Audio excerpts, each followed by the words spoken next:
High flyers, sky breakers, exam warriors, வாங்க let's gear up. இந்த வீடியோவில் நம்ம advent of Europeans in India அந்த டாப்பிக்கில் நம்ம சில பார்ட்ஸ் மட்டும் பார்க்க போகிறோம். டச்சுக்காரர்கள், ஆங்கிலேயர்கள், டேனியர்கள் இவங்களுடைய வருகை மட்டும் பார்க்க போகிறோம். ஏற்கனவே நம்ம ஒரு வீடியோ போட்டிருக்கோம். போர்ச்சுகீசியர்கள் வருகை, இந்தியாவில் அவங்களுடைய இம்பேக்ட் என்ன, அதெல்லாம் போட்டிருக்கோம். இந்த வீடியோவில் நம்ம டச்சுக்காரர்கள், ஆங்கிலேயர்கள், டேனியர்கள் இவங்களை பற்றி மட்டும் பார்ப்போம். ஓகே, டச்சுக்காரர்கள்னால் யார்? நெதர்லாந்து ஐக்கிய கிழக்கிந்திய கம்பெனியை சேர்ந்தவங்க தான் டச்சுக்காரர்கள், நெதர்லாந்து சேர்ந்தவங்க. டச்சுக்காரர்களுடைய இந்திய வரலாறு 1602 ஆரம்பிக்குது. 1602 தான் நெதர்லாந்து ஐக்கிய கிழக்கிந்திய கம்பெனி தொடங்கப்பட்டது. அந்த நாட்டுடைய அரசாங்க அனுமதியோட கிழக்கிந்திய நாடுகளில் வர்த்தகம் செய்வதற்கான பர்மிஷனை அவங்க பெற்றனர். யார்? டச்சுக்காரர்கள். இந்திய வருகை மற்றும் மையங்கள் அப்படின்னு பார்த்தோன்னா, அவங்க இந்தியாவுக்கு வந்தோடனே முதல்ல அவங்க நிறுவன வர்த்தக மையம் எங்கன்னா மசூலிப்பட்டினத்தில் தான். தென்கிழக்காசிய வரலாறுன்னு பார்த்தோன்னா இந்தோனேஷியாவில் அம்பாயினான்னு ஒரு பகுதி. அந்த இடம் வந்து இந்த ஸ்பைசஸ் மற்றும் அந்த என்ன சொல்கிறது உற்பத்தி, இண்டிகோ பிளான்ஸ், அதோடைய உற்பத்தியில் சிறப்பாக இருந்தது. அந்த அம்பாயினா பகுதியில் 1605 அந்த பகுதியை போர்ச்சுகீசியர்கிட்ட இருந்து கைப்பற்றியவர்கள் இந்த டச்சுக்காரர்கள். அப்போ அவங்க இந்தோனேஷியா தீவில் வலிமை பெற ஆரம்பிச்சிட்டாங்க டச்சுக்காரர்கள். தமிழகத்தில் வர்த்தகம் பார்த்தோன்னா, தமிழகத்தில் நாகப்பட்டினத்தை கைப்பற்றினாங்க டச்சுக்காரர்கள், அதுதான் குறிப்பிடத்தக்கது. அப்புறம் தென்னிந்தியாவில் வலிமை பெற்றனர். இதனாலேயே அவங்க பழவேற்காடு பகுதி, புலிக்காட் சொல்கிறோம்ல, பழவேற்காடு, அந்த பகுதியில் தொடக்க தலைநகராக டச்சுக்காரர்கள் வச்சுருந்தாங்க. 1690 தலைநகரை நாகப்பட்டினத்துக்கு மாற்றிட்டாங்க. அப்புறம் டச்சுக்காரர்களுடைய முக்கிய வர்த்தக மையங்கள்லாம் பார்த்தோன்னா, பழவேற்காடு, சூரத், சின்சுரா, காசிம் பஜார், பாட்னா, நாகப்பட்டினம், பலாசோர், கொச்சின் இந்த பகுதியிலலாம் வந்து முக்கிய வர்த்தக மையங்களை டச்சுக்காரர்கள் நிறுவினர். ஆங்கிலேயர்களுக்கும் டச்சுக்காரர்களுக்கும் இடையில் போட்டி ஏற்பட்டது. 1623 அம்பாயினா படுகொலை சம்பவம் வரலாற்றில் குறிப்பிடத்தக்கது. இதில் 10 ஆங்கில வியாபாரிகள் கொல்லப்பட்டனர், 9 ஜப்பானியர்கள் கொலை செய்யப்பட்டனர். ஆங்கிலேயர்களுக்கும் டச்சுக்காரர்களுக்கும் பகைமை இந்த இடத்துல தான் ஆரம்பிக்குது. அதைத் தொடர்ந்து டச்சுக்காரர்களுடைய வீழ்ச்சி பார்த்தோன்னா 1759 பெடரா போர் அப்படிங்கிறது நடக்குது. ஆங்கிலேயர்களுக்கும் டச்சுக்காரர்களுக்கும் இடையில் நடக்குது பெடரா போர். இந்த வாரில் ஆங்கிலேயர்கள் டச்சுக்காரர்களை தோற்கடித்தனர். 1795 டச்சு இந்தியாவிலிருந்து முற்றிலுமாக வெளியேறியது. ஆங்கிலேயர் கூட போட்டியிட முடியாமல் ஒரு சில பகுதிகளை விற்று எக்ஸ்சேஞ்ச் எல்லாம் பண்ணிக்கிட்டு வெளியேறிட்டாங்க. டச்சுக்காரர்கள் தமிழக வரலாறு 1502 போர்ச்சுகீசியர்கள் வந்தனர். டச்சுக்காரர்கள் வந்து போர்ச்சுகீசியர் கூடயும் போட்டிட்டு தமிழகத்தில் ஆதிக்கம் செலுத்தினர். கெல்டிரியா கோட்டை அப்படிங்கிறது 1613 கட்டப்பட்டது. டச்சுக்காரர்களால் பழவேற்காடு பகுதியில் கட்டப்பட்டது. டச்சு அதிகார மையமாக இருந்தது இந்த பழவேற்காடு தான்.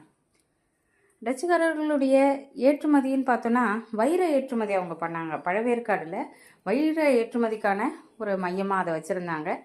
அப்புறம் டச்சுக்காரர்களால் அமைக்கப்பட்ட முக்கிய கோட்டைகள், அவர்கள் பிடித்த பகுதிகள்னு பார்த்தோன்னா, நாகை, புன்னைக்காயல், பரங்கிப்பேட்டை, தேவனாம்பட்டினம், கடலூர் தேவனாம்பட்டினம், இதெல்லாம் வந்து டச்சுக்காரர்களால் கைப்பற்றப்பட்ட பகுதிகள். இவர்களை தொடர்ந்து நம்ம ஆங்கிலேயர்களுடைய இந்திய வரலாறு பார்ப்போம். 1600 தான் ஆங்கில கிழக்கிந்திய கம்பெனி நிறுவப்பட்டது. டிசம்பர் 31, 1600 அவங்க இங்கிலாந்து அரசிக்கிட்ட இருந்து அனுமதி பட்டயம் பெற்றனர். அதாவது வர்த்தகம் செய்யறதுக்கான பெர்மிஷன் வாங்கிட்டாங்க. ஒரு கவர்னர், 24 டைரக்டர்ஸ் கொண்ட ஒரு நிறுவனமாக தான் இருந்தது அப்போதைக்கு East Indian company, English East Indian company. அவ்வளோதான். வில்லியம் ஹாக்கின்ஸ் அவர்கள் 1608 ஜஹாங்கீர் கிட்ட சலுகைகள் கோரினார். யார்? William Hawkins. அவர் 1608 கேட்டார். சூரத்தில் வணிக மையம் அமைக்கிறதுக்காக அனுமதி கேட்டிருக்காங்க. இப்போ போர்ச்சுகீசியர்களுடைய தலையீடு இருந்ததால் அனுமதி மறுக்கப்பட்டது.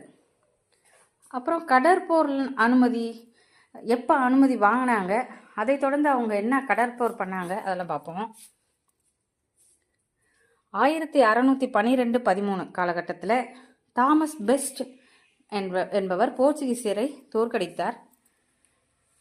அப்போ ஜஹாங்கீர் கிட்ட ஆங்கில மையம் அமைக்க பர்மிஷன் வாங்கிட்டாங்க சூரத்தில். ஆங்கிலேயரின் புகழ் 1614 கேப்டன் நிக்கோலஸ் டவுண்டன் அவர் வெற்றி பெற்றார். கேப்டன் நிக்கோலஸ் டவுண்டன் வெற்றி பெற்றார். ஆங்கிலேயருக்கு மதிப்பு இதனாலே உயர்ந்தது. ஆங்கிலேயரின் புகழ் உயர்ந்தது. சர் தாமஸ் ரோ என்பவர் 1615 மன்னர் ஜேம்ஸ் அவர் அமுச்சு விட்டாங்க இந்தியாவுக்கு. அவர் ஆக்ராவில் 3 ஆண்டுகள் தங்கியிருந்து வணிக உரிமை வெற்றிகரமாக பெற்றார். ஆக்ரா, அகமதாபாத், புரோச் இந்த பகுதியிலாம் ஆங்கில மையங்கள் ஏற்படுத்தப்பட்டது. மசூலிப்பட்டினத்தில் தான் முதல் மையம் ஆங்கிலேயர்களாலும் நிறுவப்பட்டது. எப்போ 1611 மசூலிப்பட்டினத்தில் முதல் வணிக மையம் ஆங்கிலேயர்களால் அமைக்கப்பட்டது. கோல்கொண்டா அரசின் அனுமதியோட துறைமுகம் ஒன்று அங்கு அமைக்கப்பட்டது. அது மட்டும் இல்லாமல் சென்னை மெட்ராஸில் செயின்ட் ஜார்ஜ் கோட்டை கட்டப்பட்டது. 1639 பிரான்சிஸ் டேங்கிறவர் அவர்கிட்ட இருந்து சென்னை பகுதியை வாங்கினாங்க. பிரான்சிஸ் டே என்பவர் சென்னை நாயக்கர்கிட்ட இருந்து மெட்ராஸை பெற்றார். ஓகேவா? அதனால தான் சென்னையின் பேர் மாற்றப்பட்டது. பிரான்சிஸ் டே தான் 1639 சென்னப்ப நாயக்கர் என்பவரிடமிருந்து மெட்ராஸை வாங்கினார். செயின்ட் ஜார்ஜ் கோட்டை, புனித ஜார்ஜ் கோட்டை அங்கு சென்னையில் அமைக்கப்பட்டது. அந்த பகுதி தான் கிழக்கு பகுதிக்கு தலைமையிடமாக இருந்தது. அந்த சென்னை பகுதியில் இருந்த சென்னை தான், மெட்ராஸ் தான் அப்போது தலைமை பகுதியாக இருந்தது. பம்பாய் தீவின் வரலாறுன்னு பார்க்க போனோன்னா ஆங்கிலேயருக்கும் பம்பாய் தீவுக்கும் என்ன அப்படின்னு பார்த்தோன்னா, மன்னர் சார்லஸ், ஆங்கிலேய மன்னர் சார்லஸ் போர்ச்சுகீசிய இளவரசி கேத்ரின் என்பவரை திருமணம் செஞ்சுட்டாங்க. அந்த திருமணத்துக்காக போர்ச்சுகல் அவங்களுடைய பகுதியான பம்பாயை திருமண சேதனமாக நம்ம சார்லஸ் அவர்களுக்கு கொடுக்கப்பட்டது. அந்த பம்பாய் பகுதி, அந்த பகுதியை தான் சார்லஸ் அவர்கள் 1668 10 பவுண்டு குத்தகைக்கு ஈஸ்ட் இந்தியா கம்பெனிக்கு கொடுத்துருக்கார். கல்கத்தா நகரம் உருவாக்கம்னு பார்த்தோன்னா 1690 சுதனுதி, அப்புறம் ஜாப் சார்னாக், அப்புறம் இந்த பகுதிகளெலாம் வணிக மையங்கள் ஆங்கிலேயர் நிறுவியிருந்தாங்க. அப்புறம் 1698 சுதனுதி, காலிக்கட்டம், கோவிந்தபுரம் இந்த 3 பகுதியும் ஒன்றா சேர்ந்து இவங்க அங்கே கல்கத்தா அப்படின்னு பேர் மாற்றி கல்கத்தாவா அந்த பகுதி வளர்ந்தது. சுதனுதி, ஜாப் சார்னாக் அப்படின்ற 2 பகுதியில் வணிக மையம் நிறுவனாங்க 1690. 1698 இந்த சுதநிதி, காலிக்கட்டம், கோவிந்தபுரம் இந்த 3 பகுதியும் சேர்த்து கம்பெனி கல்கத்தான்ற பேரில் வளர்த்தது. ஓகேவா? அப்புறம் வில்லியம் கோட்டைன்னு பார்த்தோன்னா கல்கத்தாவில் தான் இருக்குது. ஆங்கிலேயர் ஆட்சியில் வில்லியம் கோட்டை கட்டப்பட்டது. 1696 கோட்டை கட்டப்பட்டது. இந்த வில்லியம் கோட்டையை கல்கத்தாவில் தான் கட்டினாங்க. 1696 கட்டப்பட்டது. 1700 வில்லியம் கோட்டை அப்படின்னு பேர் வச்சாங்க. அதுலேருந்து தான் அந்த கோட்டைக்கு அந்த பேரே வந்தது. 1757 பிளாசி போர் நமக்கு தெரியும். அதுக்கப்புறம் தான் ஆங்கிலேயர்களுடைய நிஜமான ரூல் ஆரம்பிக்குது. 1664 பக்சார் போர் தெரியும். அதுக்கப்புறம் தான் ஆங்கிலேய கம்பெனி, ஈஸ்ட் இந்தியன் கம்பெனி ஒரு அரசியல் சக்தியாக மாறினது. அது வரலும் அது ஒரு ட்ரேடுக்காக வந்த ஒரு அமைப்பாக தான் இருந்தது. இந்தியாவின் நேரடி ஆட்சி ஆங்கிலேயர் ஆட்சி எப்போ துவங்குதுன்னு பார்த்தோன்னா 1857 ரிவோல்ட்டுக்கு அப்புறம் 1858 அரசியார் கைக்கு ஆட்சி பொறுப்பு மாறுது. அது வரலும் கம்பெனி கிட்ட தான் ஆட்சி இருந்தது. 1858 ஆங்கில அரசின் நேரடி ஆட்சி துவங்குது. இதுவரையிலும் நம்ம டச்சுக்காரர்கள் முதல்ல பார்த்தோம், அதுக்கப்புறம் ஆங்கிலேயர்கள் பார்த்தோம். இந்தியாவில் டென்மார்க் அவங்க தான் டேனியர்கள் சொல்கிறோம். டென்மார்க் நாட்டினர் தான் டேனியர்கள். டென்மார்க் அரசர் 4ஆம் கிறிஸ்டியன் என்பவர் 1616 மார்ச் 17 அன்று டேனிஷ் கிழக்கிந்திய company, Danish East India company அப்படிங்கிறத தொடங்கினார். டேனியர்கள் இந்தியாவில் 1620 தரங்கம்பாடி பகுதியில், தமிழ்நாட்டில் தரங்கம்பாடி பகுதியில் அவங்க முதல் மையத்தை அமைச்சாங்க. 1676 செராம்பூர், வங்காளத்தில் இருக்க செராம்பூரில் அவங்க குடியேற்றங்களை நிறுவினார். அப்புறம் செராம்பூர் டேனியர்களின் இந்திய தலைமையிடமாக இருந்தது. இந்தியாவின் வலிமை பெற முடியாமல் போயிட்டாங்க அவங்களால.